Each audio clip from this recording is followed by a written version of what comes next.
চট্টগ্রাম খুলনা ম্যাচের বয়স তখন ১৪ ওভার ২ বল। মাঠে নামেন মাহিদুল ইসলাম অঙ্কন। প্রথম ৩ বলে ১ রান করেন, কিন্তু পরের ওভারেই যেন ১ নম্বর গিয়ার থেকে শিফট করে ৫ নম্বরে চলে যান অঙ্কন। শামীম পাটোয়ারীকে পরপর ২ বলে ২ ছক্কা হাঁকালেন। শরীফুল ইসলামের করা পরের ওভারে ৩ ছক্কায় তুললেন ২০ রান। শ্রীলঙ্কা আবারও রপ্তানিতে শীর্ষে। ১৭তম ওভার শেষে ১২ বলে ৩৫ রান মাহিদুলের।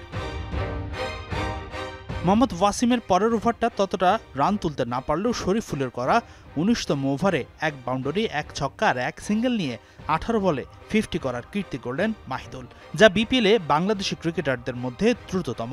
এর আগে ২২ বলে ৫০ করে রেকর্ডটি ছিল সাকিব আল হাসানের দখলে। তবে দেশি বিদেশি হিসেব করলে বিপিএলের দ্রুততম 50 রেকর্ড সুনীল নারিনের, সেটা আবার মাত্র ১৩ বলে কুমিল্লার জার্সিতে। শেষ পর্যন্ত অঙ্কনের অপরাজিত ৫৯ অস্ট্রেলিয়ান ওপেনার উইলিয়াম বাসিস্তোর ৫০ বলে ৭৫ রানের ইনিংসে ৪ উইকেটে ২০৩ রান করে খুলনা টাইগার্স। চট্টগ্রামের ব্যাটিংও হয়েছে আরেকটি রেকর্ড, সেটা অনেকটা অবিশ্বাস্য।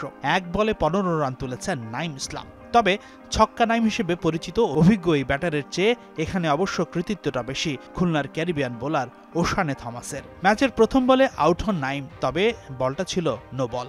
ফ্রি হিটের ডেলিভারিটা ছিল ডট, পরের বলটা নো বল, তবে এবার ছক্কা হাঁকার নাইম। এবার যুক্ত হলো ৭ রান। ফ্রি হিটের পরের ২ বল ওয়াইড দেন থমাস।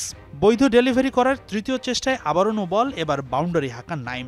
এভাবেই মাত্র ১ বলে স্কোর বোর্ডে জমা হয় ১৫ রান, যা টি-২০ ক্রিকেটের ১ বলে সবচেয়ে বেশি রান হবার নতুন বিশ্ব রেকর্ড।